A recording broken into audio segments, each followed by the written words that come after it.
The nature of the global economy is one of dynamic change. Investors are required to make strategic planning decisions while navigating through tough times of financial uncertainty. Joining us now from Cape Town, Kimon Boyatzis, Trident Capital. Kimon, thank you so much for your time this afternoon. Austerity measures, unemployment becoming an issue. We've got currency depreciation, a lot of issues that investors have to start ensuring that it's going to be part of their strategy going forward. What should your investment philosophy be during such uncertain times? Well, I think it shouldn't be any different to what it was in the past, and that's really to allocate assets correctly and to have a good spread, a good mix of assets in one's investment portfolio. And I think sadly we generally find that most investors are too heavily geared one way or the other. For example, possibly because in South Africa we've got a very strong equity culture, we tend to find that portfolios are heavily overweight equities when it's not necessary to have such a risky asset in your portfolio to the extent that perhaps we find it. There are other asset classes that do generate decent returns and should balance out a well-balanced portfolio with equities, but having bonds, for example, inflation-linked bonds, an element of cash in the portfolio, some property exposure. So it's effectively what we've learned when we were children, and that was not to put all our eggs in one basket. It's to have the correct asset mix. Kimon, good afternoon. It's Stephen here. Having said that, though, don't you think that we risk not having enough in equities, particularly when the market is going up? And I think traditionally we always tend to jump in when it's a little bit too late. Same thing with the rand. You take your money offshore when the rand's at its weakest rather than when the rand's at its strongest. When would you actually be growing your equity exposure?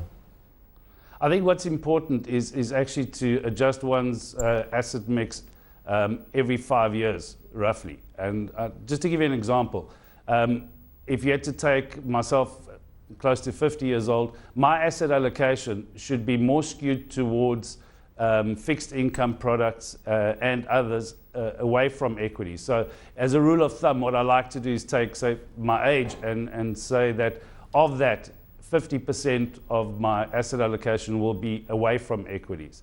And as we get older, our risk profile should drop. And sadly, what we do find, because people can't seem to be able to have enough to retire on, we tend to take more risk, which is the wrong thing to do. So going back to your question, what we should be doing is adjusting our asset allocation every couple of years as we do age, and adjust accordingly. I think equities are a very important part of the portfolio, but if you go back over 20, 25 years in South Africa, the equity market has generated more or less the same returns as what the bond market has done, with bonds being far less volatile than equities. Well, Kimon, don't you think it's happening already at this point in time? Because we've seen a lot of money being taken off the table when it comes to equities, and a lot of investors out there are starting to become underweight equities, and we're seeing strong flows into the bond market, not only from local investors, but from foreign investors as well. Well, I think it's more reactive. I think people are reacting to what they're seeing in the world economy as opposed to planning forward for retirement age. And it's much more a knee-jerk reaction to what they're seeing currently. And perhaps a bit of fear. We have been overgeared in the past. It was quite easy to make money until about 2007. All you had to do was go along of what the most risky assets and gear it heavily. But going back to proper asset allocation, what we should be looking at, I mean, in South Africa, we tend to be a little bit too heavy in equities. Just have a look at the returns. I mean, equities are the worst performing asset class year to date. And the best performing asset class is definitely one that very few people have exposure to, and that's really the inflation-linked market. We've got returns in excess of 10% with inflation-linked bonds, which are a very safe way of investing.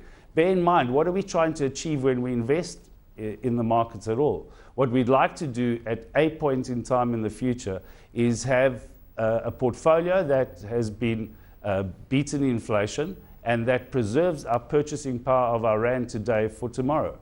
Well, Kimon, we were talking about the rand a little bit earlier as well, and typically South Africans take the money out of the country when the rand is weak rather than when it's strong. At current levels, it's unlikely to get an awful lot stronger. Would now be the time to take some more offshore exposure? And what percentage of your portfolio would you take offshore, and where would you put it? I I think what's important is it varies from person to person. So if the majority of your liabilities are in South Africa, that's where the majority of your assets should be. And unless you're planning to go overseas to live or emigrate, then I wouldn't recommend much in excess of what we're currently allowed to do, and that's roughly about 20% of the portfolio to be offshore. But that doesn't necessarily mean that 20% is in one particular asset class. Again, that money must be spread across various asset classes. But I wouldn't like to have much more than 20% offshore. And I don't necessarily agree that the rand can't go stronger. As you know, I've been a proponent of a stronger rand for longer. And I think there is a chance that the rand can appreciate even from current levels. Okay, Kimon, we've spoken about equities, we've spoken about bonds, looking at cash as well, going offshore. Give us a good indication of what a portfolio should look like, a well-diversified portfolio should look like. Okay, I think what's important to have a look at is firstly one's risk profile, and I'll use myself as an example. So what I would like to see a portfolio consist of is roughly 50% in the fixed income market, and in that it's a broad category, and I'll specify probably in the region of about 30% in bonds, probably 10 to 15% in inflation-linked bonds, because that's a really useful tool in protecting a portfolio, and the balance in cash, which would take me up to 50%, probably ranging between 10 and 15% in property, and the rest in equities. So roughly 30 to 40% in equities. That's broadly what I'd like to see in a well-diversified Kimon, portfolio. just looking at beating inflation, because at the end of the day, that's what you said, the whole point of investments are, you need to beat, say, the 4.2% inflation rate, which is currently what we're seeing in South Africa, and you need to beat it per annum. If you don't, then you're actually getting poorer. But just looking at something that we saw happening in the early 2000s, inflation plus 7 scenario, achieved by certain funds around 2000 and beyond. Do you think that's achievable once again? Well, I think what we tend to do is ignore the one tool that can help us beat inflation, and that, again, I'll go back to it. In the US, they're called TIPS, and locally we've got inflation-linked bonds. I think that should constitute a significant portion of one's portfolio. What are we really trying to achieve is actually get a real return, and what that means is to have a return above the inflation rate. So it's all well and good to say you've got a 10% return on an investment. But if inflation's at 10, effectively what you've really done is get the 2% real return, which is good. If you can do that year in and year out, I think it was Einstein that said that the most powerful force in the universe was the compounding.